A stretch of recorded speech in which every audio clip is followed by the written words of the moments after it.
France. The land of baguettes, berets, and bafflingly good wine. Just hearing the name makes you think of romance, revolutions, and really fancy art. From cavemen doodling on walls to the Eiffel Tower lighting up like a giant sparkler, France has always been the life of the party. Buckle up because this essay is your ticket to a wild ride through French history. We kick things off with prehistoric France, where people lived in caves and probably invented the first version of cave art galleries. Next, the Romans showed up, bringing roads, aqueducts, and a whole lot of toga parties. Fast forward to the Middle Ages, where knights, castles, and epic battles were all the rage. Then came the Renaissance, a time when everyone got really into painting, science, and wearing puffy pants. The French Revolution was like a giant chaotic party that changed everything. Heads rolled, literally. Enter Napoleon Bonaparte, the short guy with big dreams and an even bigger hat. Finally, we land in modern France, a place of croissants, chic fashion, and a whole lot of je ne sais quoi. From its role in the European Union to its knack for making everything look effortlessly cool, France is still stealing the show. So grab your beret and join us on this hilarious journey through the history of France. Long before the Romans strutted their stuff across its plains or the Eiffel Tower decided to play peekaboo with the clouds, France was the ultimate hangout spot for early humans who left behind some seriously epic doodles.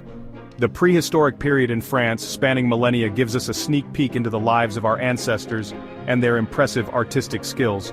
Move over, Picasso. Scattered across the French landscape are remnants of Paleolithic settlements, where Neanderthals roamed, hunted, and probably argued over who had the best cave. Tools made from stone, bone, and antler show off their DIY skills and how they adapted to the Ice Age. Talk about survival hacks. But it's the cave paintings that really steal the show, proving that early humans had a flair for the dramatic. In southwestern France, the Lascaux cave is like the Louvre of prehistoric art. Its walls are covered with jaw-dropping depictions of animals, many of which were the original stars of the Ice Age. These paintings, estimated to be 17,000 years old, show off a mastery of color, form, and movement that still leaves art historians and archaeologists scratching their heads in amazement. The Neolithic period was like the ultimate lifestyle upgrade, with humans going from nomadic hunter-gatherers to settled agricultural societies. Goodbye camping. Hello farming. This shift led to the creation of villages, pottery, and the domestication of animals. Basically, they invented the first farmers' market. Megalithic structures like the Karnak stones in Brittany are the ancient equivalent of mysterious monuments, still leaving us wondering, what were they thinking?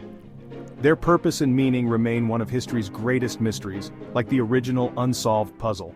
So, picture this. It's the 1st century BC and the Romans decide to crash the French party. They show up uninvited, bringing along their love for conquest, integration, and of course their impeccable fashion sense.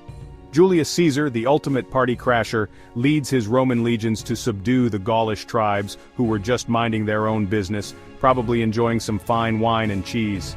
The Gauls, led by their legendary chieftain Vercingetorix, put up a fierce fight. It was like the ultimate tug-of-war but with more swords and less rope. But, spoiler alert, the Romans won. They flexed their military muscles, and Gaul was soon part of the Roman Republic. Talk about a hostile takeover.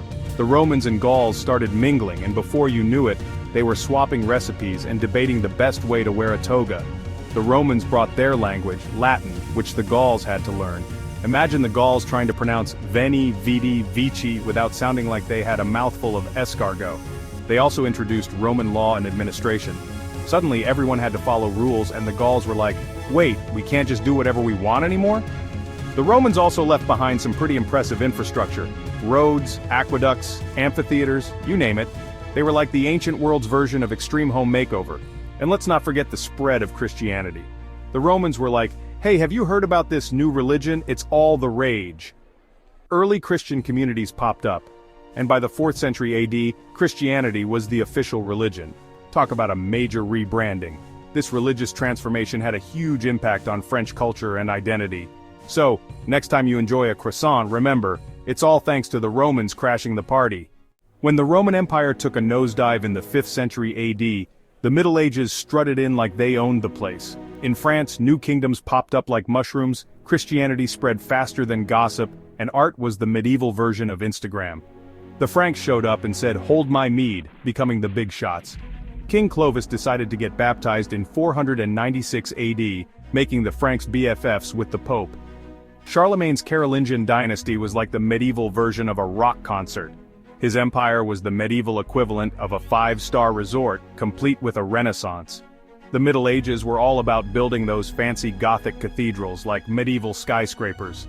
Chartres Cathedral's stained glass windows were the medieval version of a light show, and Notre Dame Cathedral in Paris was basically the medieval Eiffel Tower of faith and artistry. The Renaissance, a time when everyone in Europe decided to get artsy and intellectual, hit France like a baguette to the face, sparking a frenzy of creativity, curiosity, and royal splurging.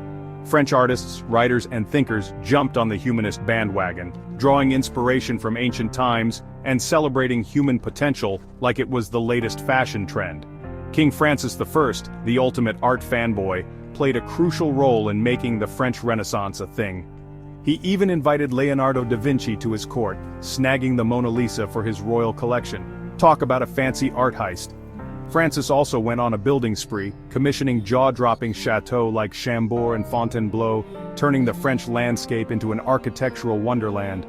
French literature had its own glow-up during the Renaissance, with writers like François Rabelais and Michel de Montaigne leaving their mark like graffiti on a medieval wall. Rabelais, with his satirical masterpiece Gargantua and Pantagruel, poked fun at societal norms and championed humanism like a medieval stand-up comedian. Montaigne, the original introspective blogger, explored the complexities of human nature and the pursuit of knowledge in his essays. The French Renaissance wasn't just about art and literature. It also saw the rise of royal power and the birth of a centralized French state, like a medieval version of corporate consolidation. The groundwork for absolutism, where the monarch held absolute power, was laid during this era, setting the stage for future kings to rule like rock stars.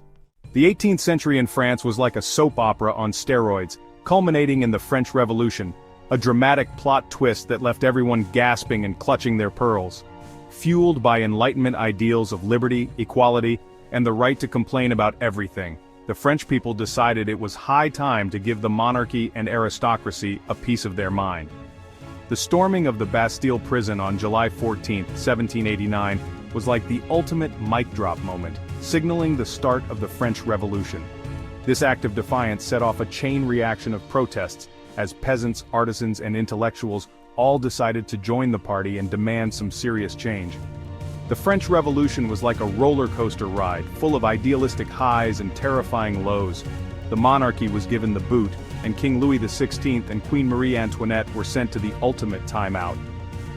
The Reign of Terror was like a horror movie marathon, starring Maximilien Robespierre and the Committee of Public Safety, who took cleaning house to a whole new level with mass executions. Out of the chaos and bloodshed emerged a new star of the show, Napoleon Bonaparte, ready to take the lead role in France's next big drama. A brilliant military strategist and master of dramatic entrances, Napoleon seized power in a coup d'état in 1799, ending the revolution and crowning himself as the first consul of France. The 19th century in France was like a soap opera on steroids. Picture this, a nation trying to shake off the hangover from the French Revolution and the Napoleonic era, while also dealing with the Industrial Revolution and social changes. The Congress of Vienna in 1815 was like Europe's awkward family reunion after Napoleon's defeat, trying to put the old order back together. But nationalism and liberalism were like teenagers who just discovered rock and roll. They weren't going anywhere. France went through more regime changes than a reality TV show, flipping between monarchy, republic, and empire. The July Revolution of 1830 was like a dramatic season finale, with the Bourbon monarchy getting the boot, and Louis Philippe, the citizen king, stepping in, promising a more liberal government. Spoiler alert, it didn't last. The Second Republic was established in 1848, but it was like a one-season wonder, quickly giving way to the Second Empire under Napoleon III, who was Napoleon Bonaparte's nephew. Napoleon III's reign was like a blockbuster movie, full of economic growth and modernization, but it ended in a box office flop with the Franco-Prussian War of 1870–71.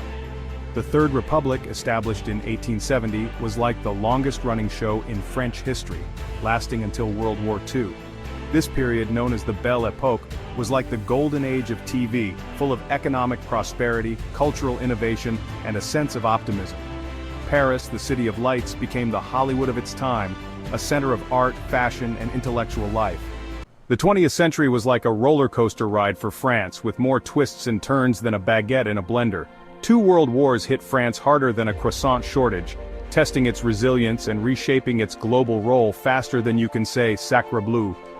France strutted onto the world stage like a fashion model, championing human rights and becoming a key player in the European project. Because why not?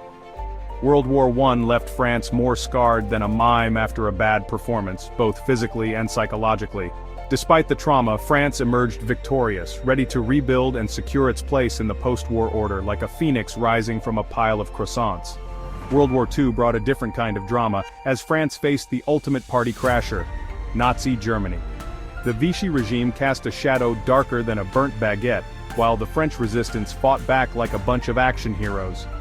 After the war, France decided to let its colonies go, like a parent finally letting their kids move out of the basement. France played a pivotal role in forming the European Union, advocating for unity and cooperation, because who doesn't love a good group hug? From the prehistoric doodles of Lascaux to its starring role in the European Union drama, France's history is like a blockbuster movie filled with creativity, resilience, and a never-ending quest for the perfect croissant. Over the centuries, France has been the ultimate trendsetter, a stage for ideological smackdowns, and a lighthouse for those dreaming of liberté, égalité, and a really good baguette. The French Revolution, with its catchy slogan of liberté, égalité, fraternité, continues to inspire freedom fighters and pastry chefs around the globe. French art, literature, fashion, and cuisine are like the world's coolest party that everyone wants to crash. France's journey through history has been a roller coaster of epic wins and dramatic fails, with moments of sheer brilliance and times when it all went hilariously wrong. Yet, through it all, France has emerged as the life of the party, a cultural juggernaut, and a VIP on the global stage. As we look to the future, France's rich history offers us a masterclass in human rights, democracy, and how to rock a beret. It reminds us that the quest for a fairer world is like a never-ending game of pétanque, one that requires guts, imagination, and a dedication to the timeless values of the French Republic.